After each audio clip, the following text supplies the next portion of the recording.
네, 웨스트민스터 신앙고백서 저희 계속 공부하고 있는데요. 오늘은 일단 좀 말씀드릴 부분이 조금 어려운 부분이 나옵니다. 사실 이제 이 성찬에 관한 부분이 그렇게 어렵지는 않은 부분이 있는데요.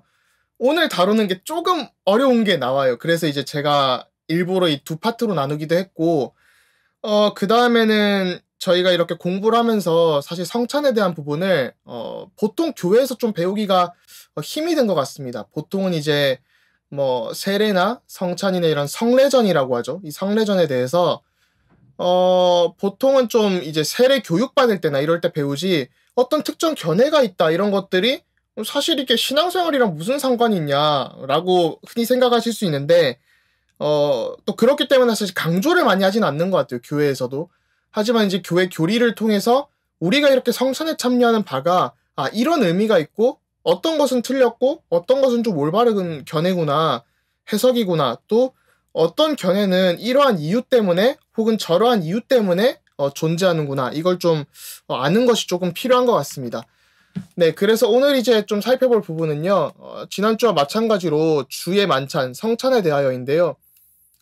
계속해서 이제 성례전을 통해 나오는 것은 은혜 언약의 표와 임치심이다. 뭐 세례 때 하는 물이라던가 혹은 뭐 성찬에 있는 빵과 포도주 같은 경우는 그리스도의 몸과 피를 상징하는 표가 의미하는 것이 있고, 우리가 하나님께 받은, 그러니까 이게 구원의 조건으로 받는 게 아니에요. 저희가 구원을 받기 위해서 성찬에 참여하면 구원을 받았다가 아니라 구원을 받은 자들이기 때문에 성찬에 참여하고 하는 것이죠.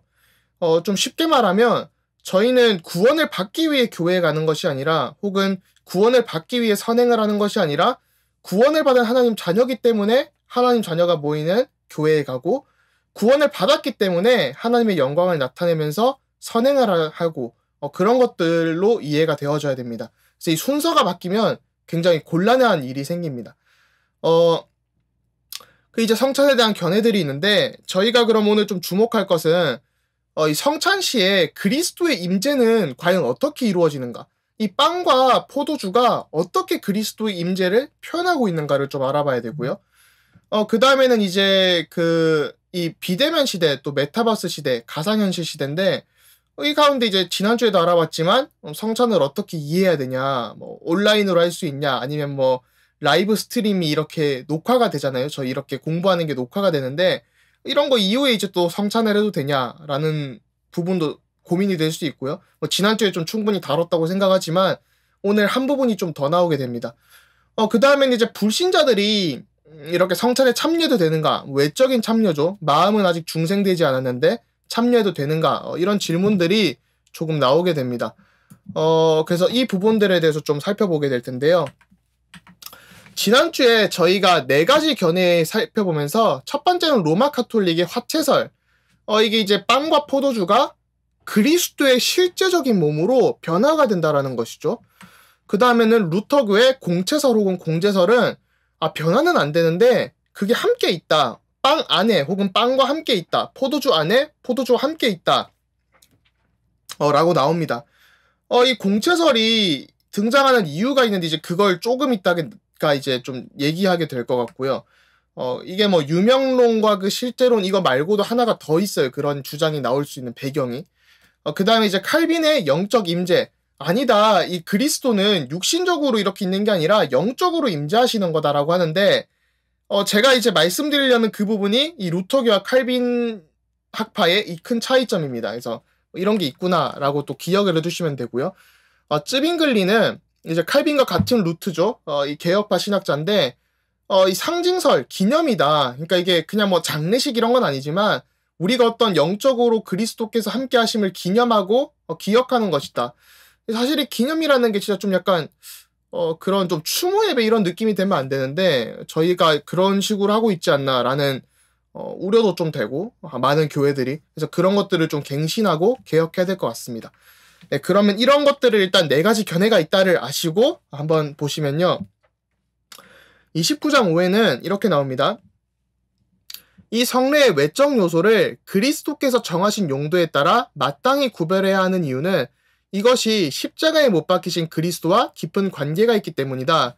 그래서 떡과 포도주는 진실로 오직 성례전적으로만 예전적이라고도 하죠. 예전이라고 하면 예배에 가까운데 성례전적으로만 하면 이런 그 세례라던가 성찬 같은 이런 성례를 얘기하는 거죠.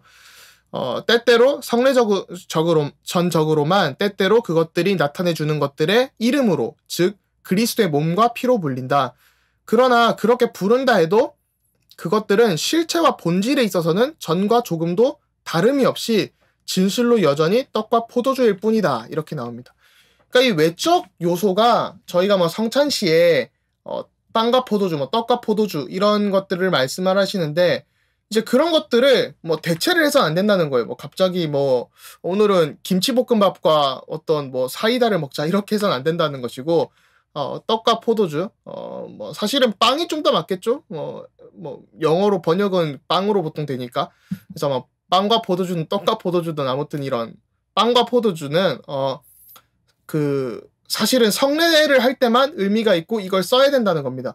예수님께서 정해주신 방법이기 때문에 그렇죠. 그래서 즉 성찬을 할 때만 의미가 있는데요. 이 성찬을 할 때 의미가 있다고 해서 이게 막 갑자기 그리스도의 몸과 피로 본질이 변하는 게 아니다라는 겁니다. 그래서 화채설에 대해서 굉장히 거부하는 것을 볼 수 있죠. 그 다음 29장 6에는요.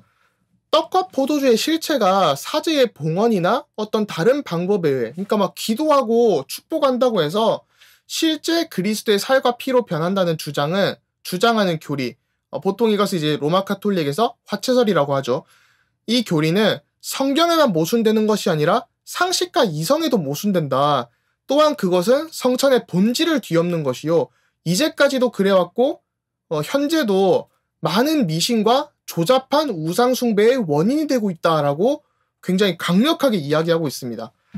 그래서 이게 저희가 성찬 시에 이렇게 떡을 축복하고 함께 나누어 먹고 마시고 하는 부분들이 그냥 영적인 임재인 것이지 이게 막 그리스도의 살과 피로 실제로 변해서 우리가 진짜 무슨 야만인이나 식인종이 된 것 마냥 그렇게 한다는 게 아니다라는 겁니다. 그래서 로마 카톨릭의 화채설에 대한 신랄한 비판을 한다고 볼 수 있죠.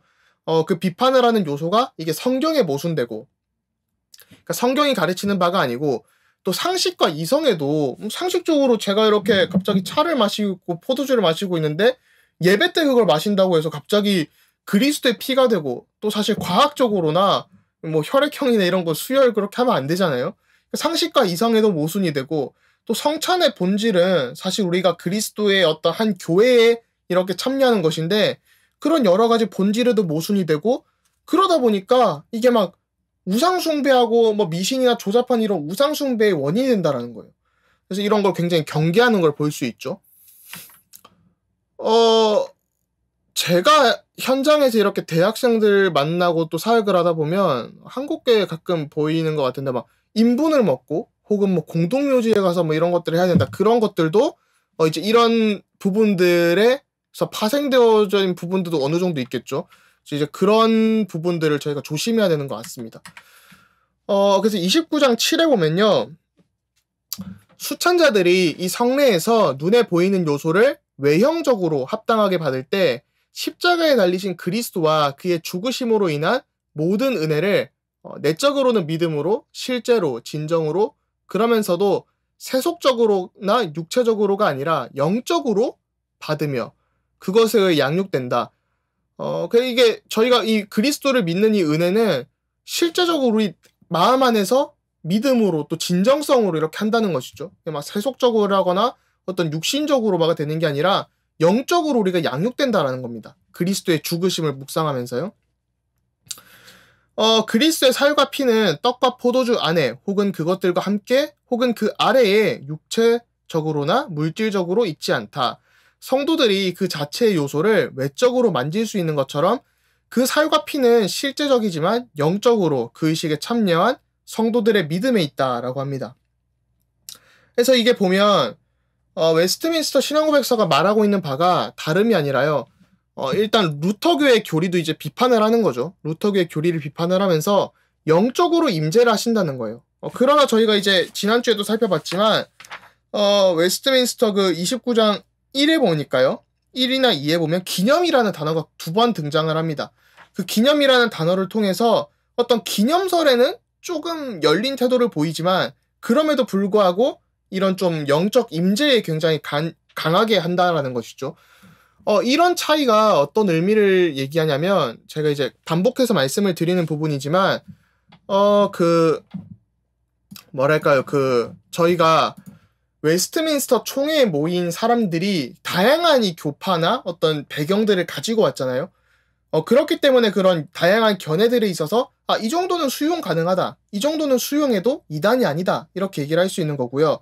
또 한편으로 저희가 생각할 것은 진리가, 그러니까 절대 진리, 예수가 그리스도라는 이 복음이 진짜 부정되지만 않으면 어느 정도 선에서는 우리가 이해할 수 있어, 함께 가고 대화할 수 있다라는 것이죠. 그래서 저희가 뭐 진리를 사수하고 하는 것도 있지만 또 더 많은 대화들도 해야 되고 좀 열린 태도로 해야 되고요. 그런 중심 교리가 중요한 것이지, 이게 저 사람이 믿는 거랑 내가 믿는 거랑 조금 다른 애에서 그 다른 게 틀린 게 아니다라는 것이죠.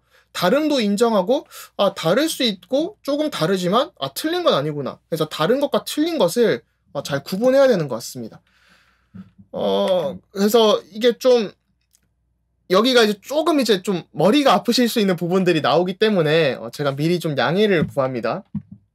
그래서 이제 루터파의 견해, 공채설을 이제 비판을 하는 것이죠. 그래서 그리스도는 영적으로 임재하시는데 이 영적인 임재의 방법과 의미에 대해서 한번 좀 논해봐야 될 것 같습니다. 저희가 이 성찬을 탈 때 저희 성찬을 받는 도구는 또 믿음으로 받는다. 그래서 믿음은 저희가 구원론을 할 때도 받는 도구다라고 했죠. 영어로 receiving instrument라고 합니다. 그래서 저희가 뭐 선행으로 이걸 받고 혹은 어떤 찬양으로 받고 어떤 이런 것들이 아니라 저희가 믿음으로 이 어떤 성례를 받고 구원을 받고 한다는 것이죠. 외적인 행위가 아니라요. 그런데 이제 조금 이제 진짜 이게 좀 어려운데 이거 신학교에서도 되게 좀 간단하게 하고 지나가는 경우가 되게 많을 것 같아요. 이거 이제 벌코프나 이런 거에 다 나오긴 하는데 조금 어려운 게요. 커뮤니카티오 이디오마툼이라는 게 있습니다. 이게 이제 비대면 얘기도 할 건데요. 제가 이걸 안 지워놨었네? PDF로 받으신 분들은 죄송하지만 제가 이거 준비할 때 이렇게 노트를 미리 쳐놓거든요. 여기서 이걸 해야겠다고 살을 좀 붙이는데 까먹고 안 지웠네요. 네, 아무튼 속성의 교류라고 하는데요. 이걸 라틴어로 이제 커뮤니카티오 이디오마툼이라고 합니다. 그래서 속성의 교류라는 것인데 이게 뭐냐면 루터교나 이제 개혁파가 공통적으로 좀 가지고 있는 교리예요. 공통적으로 고백은 하는데 믿는데 이 교리가 이해하는 바가 다른 거예요. 그러니까 네, 저희가 항상 단어를 쓸 때 좀 조심을 해야 되는 게요. 같은 동일 선상에 있는 게 중요하잖아요. 예를 들면 이제 제가 예를 들면 홍차를 제가 마시고 있어요. 홍차가 있다고 합시다. 홍차가 있다고 할 때 어떤 사람은 얼그레이를 홍차라고 생각을 해서, 물론 홍차의 한 종류지만 저거 사와라, 얼그레이 사와라라고 하면서 그냥 홍차라고 했는데 어떤 사람은 이제 그거를 잉글리시 브렉퍼스트로 알아들은 거예요. 아니면 아예 다른 종이 아쌈 이런 걸로 알아들은 거예요. 그러니까 아니면 차를 사와라라고 했는데 어떤 사람은 녹차를 사오고 어떤 사람은 홍차를 사올 수 있겠죠. 그런 것처럼 저희가 실제적으로 많은 대화들 속에서 이 어떤 언어에 대한, 단어에 대한 어떤 정의가 분명하게 내려져 있지 않으면요, 굉장히 어려운 부분들이 많은 것 같아요. 소통이 제대로 안 되는 것이죠. 그리고 또 어떤 단어를 쓴다고 해도 각각이 의미하는 바가 다르잖아요. 예를 들면 그런 말을 하더라고요. 어떤 나라에서는 보통 제가 마침 또 보라색이 있는데 요 색을 보라색이다라고 하는 나라도 있고, 이 색이 아니다, 이건 자주색이다 하는 사람도 있고, 이거 빨간색이다 이렇게 하고, 혹은 또 연보라 보고 그게 보라색이지 않냐 이렇게 할 수도 있기 때문에 좀 그런 선상이 필요한데요. 이 속성의 교류라는 이 믿음에 대해서, 교리에 대해서 개혁파는 그렇게 얘기합니다. 이게 좀 배경을 설명을 드리면요, 조금 진짜 머리가 조금 아플 수 있어요. 잘 따라와 보시면 예수님께서 성육신을 하셨잖아요. 이 교리가 왜 등장을 하냐면 예수님께서 성육신을 하셨어요. 그럼 성육신을 하시면 저희가 예수님은 참된 인간이시면서 참된 하나님이시다. 이렇게 고백을 하잖아요. 그러면 예수님이 인간일 때 예수님은 완전한 인간이면 100% 인성을 가지고 계시잖아요. 우리와 같은. 그러면 예수님의 신성은 어떻게 되는 거냐라는 질문이 나옵니다. 하나님이 요한복음 1장에 보니까 말씀이 육신이 되는데 그냥 그렇게 단편적으로 이해하면 쉬운데 조금 깊게 얘기하면 우리가 믿을 때 예수님은 영이시고 그러니까 뭐 성령으로 계시고 하나님은 영이시고 또 그렇게 하면 이게 영적으로 편재하시고 임재하시고 그러니까 무소부재하시잖아요. 그 다음에 전지전능하시고 이런 것들을 우리가 어떻게 이해해야 되지? 라는 고민이 되는 겁니다. 그렇잖아요. 뭐 예수님의 육신이 진짜 무슨 액체나 공기도 아니고 온 우주에 퍼져 있을 수가 없는 거잖아요. 물론 이제 또 기독론에서 그런 얘기들도 해요. 이제 막 예수님이 이 땅에 왔을 때는 신성을 버린 것이다. 뭐 이런 얘기도 하는데, 저희가 볼 때는 버린 것이 아니라, 개혁파는 그래서 그 부분에 대해서 그렇게 얘기를 합니다. 예수님의 신성을 버린 게 아니라 여전히 이 땅에 육신으로 계시지만 그런 편재성이나 여러 가지 것들은 천상에서 하늘에서 어떤 신성한 영역에서 여전히 가지고 계신 것이고 육신적으로 이 땅에 나타나서 제한적인 모습을 가지고 계신 것이다. 육신 어떤 시간과 공간은 원래 인간의 실존 상태라고 얘기하죠. 그래서 그 우리가 이해하는 시간이나 어떤 여러 가지들을 철학적으로는 인간의 실존하는 상태 그런 것들로 이해를 합니다. 그렇기 때문에 이 예수님께서 이 땅에 사시는 동안 실존하시는 동안에는 이 신성은 이렇게 있고 육신적으로 이렇게 딱 제한된 모습을 보여주셨다라고 이해를 하는 것이죠. 근데 이제 루터파는 그것도 맞을 수 있는데 이 신성과 인성이 더욱 확실하게 예수님 안에 인격적으로 결합이 되어 있다라고 얘기를 하는 겁니다. 그러면 이게 어떤 일이 생기냐면요. 공제설이 가능하게 됩니다. 빵과 포도주에도 여전히 신성한 부분들이 있을 수 있다, 함께 있다라고 공제설을 주장할 수 있는 근거가 되는 거예요. 근데 이제 개혁파는 공제설이 아니다라는 것이죠. 그거는 그냥 빵의 모습일 뿐이고 그리스도는 영적으로 임재하시고 편재성, 이런 무소부재는 영적 편재성이지 어떤 육신적 편재성이 아니다라는 겁니다. 그래가지고 개혁파가 이런 사유를 하는 생각을 하는 원리는요. 칼빈은 이 말을 아마 직접 쓴 적은 제가 없는 걸로 알고 있습니다. 제가 연구를 할 때도 그랬는데 그래도 이제 개혁파 신학에서 어떤 스콜라 철학의 영향을 받으면서 중세 철학의 영향을 받으면서 했던 게 이 라틴어로도 또 이제 뭐 영어나 이런 걸로도 유명한 한국어로도 충분히 쓰는 말이죠. 유한은 무한을 품을 수 없다. 라틴어로 이제 finitum non capax infinity라고 하는데요. 그 유한은 무한을 품을 수 없다라는 것이죠. 그러니까 제가 이 컵이 있으면 컵에 이 뭐 한 200ml 되겠죠? 딱 180ml, 200ml까지만 담을 수 있는 것이지 여기다가 뭐 500ml 아니면 무한대의 물을 결단코 담을 수가 없다라는 것이죠. 그래서 유한은 무한을 품을 수 없다라는 겁니다. 그렇기 때문에 우리의 유한한 인간의 몸으로는 예수님도 그런 신성의 무한함과 편재성을 품으실 수 없기 때문에 그것은 영적으로 존재하는 것이지 우리의 어떤 육신이 어떤 무한을 품는 것은 불가능하지 않냐라는 생각을 했던 겁니다. 그래가지고요. 개혁파가 이렇게 얘기를 하니까 루터교 신학자들이 이제 비웃은 거예요. 그 비웃은 걸 보고 엑스트라 칼비니스티쿰이라고 합니다. 이게 라틴어를 이제 번역을 하면요. 칼빈주의자들이 말하는 것 밖에서라는 뜻이에요. 직역을 하면 칼빈주의자들이 말하는 것 밖에서.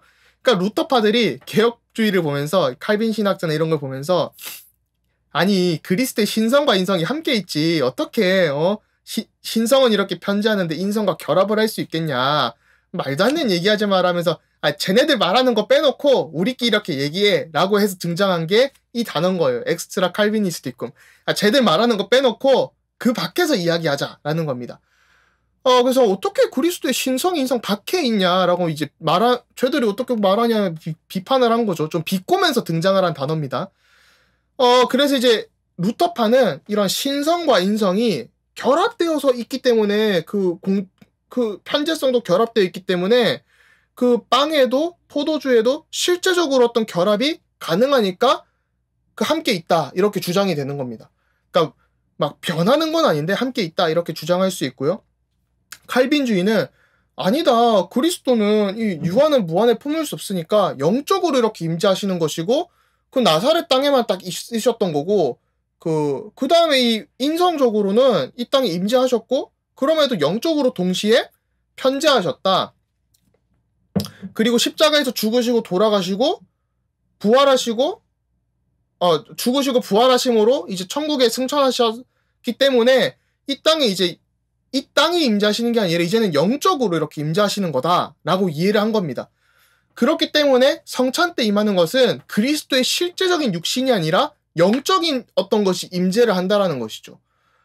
굉장히 좀 어려운 부분인데 잘 설명이 됐나 모르겠습니다. 아무튼 좀 평상시에 좀 이렇게 생각을 하지 않는 부분들이기 때문에 어려우실 수는 있지만 이런 부분들이 있구나라고 하시면 좋을 것 같아요. 핵심적으로 아셔야 되는 교리는 아니고 그냥 이런 게 있구나만 아시면 됩니다. 근데 이제 제가 좀 말씀드리고 싶은 것은 그러면 비대면 성찬은 어떻게 이해해야 되냐는 거죠. 그리스도께서 시공간을 초월해서 역사하시고 하시는데 그건 분명히 맞죠. 성찬 시에도. 그러니까 뭐 어떤 교회는 10시 반에 성찬을 하고 어떤 교회는 11시에 성찬을 하고 할 수 있으니까 시공간을 초월해서 역사하시고 영적으로 임재하시는데 그럼에도 불구하고 예수 그리스도께서는 이 땅에 인간의 육신을 입고 오신 것처럼 성찬을 하실 때 임재하시는 방편이나 여러 가지 방법조차도 제한적으로 알려주신 대로 역사하신다라는 것이죠. 그래서 그 한 공간에 한 빵을 이렇게 떼면서 한 잔을 나누면서 그런 임재가 사실 더 중요하다라는 겁니다. 그래서 하나님께서 알려주신 방법을 저희가 따라가야 한다라는 것이죠. 그래서 이런 엑스트라 칼비니스티쿰 그리고 이런 어떤 속성의 교류 이런 걸 보면서도 비대면 성찬이라는 것이 사실 그렇게 올바르진 않다. 그러니까 굳이 안 해도 된다라는 것이죠. 좀 그런 부분들을 아시면 좋을 것 같다라는 생각이 들고요. 그 다음에 29장 8회는요. 무지하고 사악한 사람들이 이 성례에 참여해 외적인 요소를 받는다 해도 그들은 성례가 의미하는 것을 받지 못한다. 자격도 없이 성례에 참여한다면 그것은 그리스도의 몸에 죄를 범하는 것이며 저주를 자초하는 것이다. 그러므로 무지하고 불경건한 모든 사람들은 그리스도와의 교통을 즐기기에 합당치 않으므로 성찬에 참여할 자격이 없다. 그리고 그들이 여전히 무지하고 불경건한 상태에서 이 거룩한 신비에 참여한다거나 혹은 참여할 수 있도록 허락한다면 그것은 그리스도께 큰 죄를 범하는 일이 아닐 수 없다라는 겁니다. 그래서 이게 아직 중생하지 않은 사람들은 성찬에 참여하는 것이 올바르지 않다. 또 죄를 지어서 교회에서 이제 치리를 받거나 할 때 이제 성찬에 참여하지 못하도록 제재를 하는 이유가 이런 이유들이 있겠죠. 그래서 이 성례나 성찬을 받는 것은 다름이 아니라 우리의 믿음입니다. 우리의 행위가 받는 것이 아니라 그 빵을 먹고 포도주를 마시는 게 중요한 게 아니라 성례를 받는 우리의 믿음이 중요한 것이죠. 그리고 이 성례는 이제 개교의 중심이기 때문에 지역교의 중심이기 때문에 사실은 이제 다른 교회에서 성례를 받으러 오고 하면 그 다른 교회에서 와서 받습니다라는 카드도 좀 쓰고 해야 돼요, 원래는. 뭐 그런 것들이 한국 교회에 굉장히 좀 약하게 실천이 되고 있는데 좀 아쉬운 부분이죠. 그 다음에 이제 믿음이 없거나 그 중생하지 않은 사람 또 세례를 받지 않은 사람이 참여하는 것은 올바르지 않다라는 것이죠. 이게 이제 성례가 이 공교회적 멤버십을 또 가지고 그러니까 회원임을 증명하는 그런 것들이 또 포함되기 때문입니다. 그러면 질문을 할 수 있는 게 가끔씩 믿음 없는 사람들도 받고 뭐 보면 뭐 애기들 빵에 입에 그냥 떼주고 이러는 행동들이 가끔 있잖아요. 올바르진 않지만 그런 것들도 어떻게 이해해야 되냐 했을 때 사실 그러면 안 되는데 그거 한다고 해서 이게 막 구원을 받는 그런 게 아니라는 것이죠. 그래서 외적으로 참여한다 해도 성례를 받는 것은 우리의 믿음에 있다라는 겁니다. 이거를 제가 좀 이제 뭐 이거랑 직결된 구절은 아닌데요. 오늘 좀 묵상을 하다가 생각이 난 구절이 에스겔 33장 31절에 보면 백성이 모이는 것 같이 내게 나오며 내 백성처럼 네 앞에 앉아서 네 말을 들으나. 선지자의 말을 들으나 그대로 행하지 아니하니 이는 그 입으로는 사랑을 나타내어도 마음으로는 자기 자신의 이익을 따름이다. 이렇게 말씀하시는 거죠. 그래서 저희가 어떤 예배에 참여하고 어떤 성례에 참여하고 그런 행위가 중요한 게 아니라 실제로 우리의 마음의 변화가 중요한 것이죠. 그래서 우리가 어떤 하나님께 나아가고 그것을 증명하는 것은, 사랑을 나타내는 것은 그냥 밖으로 표현하는 게 아니라 진짜 말씀을 행할 수 있는 우리의 마음이, 우리의 이익, 우리의 각인뿌리 체질이 사실은 바뀌어져야 된다라는 겁니다. 그리고 저희가 계속 은혜 언약에 해당한다라고 했는데, 이 은혜 언약의 효력은 은혜 언약의 대상자들에게만 해당이 됩니다. 그렇기 때문에 은혜 언약의 표와 인치심은 대상자들에게만 해당이 되는 것이죠. 이게 이미 저희가 받은 구원을, 또 은혜를 인치시고 확증하는 것이지, 우리가 아직 받지 않은 것을 어떻게 하고 이걸 참여한다고 그 은혜를 주시는 게 아니라, 우리가 그 은혜를 받았기 때문에 참여할 수 있고, 받았기 때문에 참여할 때 더욱더 확증이 되는 겁니다. 더 확인이 되는 것이죠. 마침 제가 어제 또 가까운 목사님과 이렇게 저녁에 얘기를 나누면서 포럼을 하다가 성경을 함께 좀 보다가 마침 이 구절을 또 나눴었는데, 고린도후서 13장 4절에서 5절에 보니까요. 그리스도께서 약하심으로 십자가에 못 박히셨으나 하나님의 능력으로 살아계시니 우리도 그 안에서 약하나 너희에게 대하여 하나님의 능력으로 그와 함께 살리라. 너희는 믿음 안에 있는가 너희 자신을 시험하고 너희 자신을 확증하라. 예수 그리스도께서 너희 안에 계신 줄을 너희가 스스로 알지 못하느냐? 그렇지 않으면 너희는 버림받은 자니라. 이렇게 나옵니다. 네, 이게 조금 되게 좀 저는 이런 거 보면 재밌는데 감사한데 힘이 나요. 감사했던 게 저희가 이 영성이라는 어떤 기도를 하잖아요. 영성이라는 게 사실은 극단적으로 가면 금욕주의적으로 어떤 수도원적인 영성을 하는 경우도 있고, 또 혹은 극단적으로는 막 성공해야만 응답받는 것처럼 좀 기복주의적인 그런 신앙을 가질 수도 있습니다. 영성이라는 걸 이해할 때, 혹은 기독교 신앙의 실천을 얘기할 때, 경건이나 그런데 영성이나 경건이라는 게 그리스도 안에서 우리가 함께 십자가에 못 박히고, 그러니까 내려놓은 버림이 있는 거죠.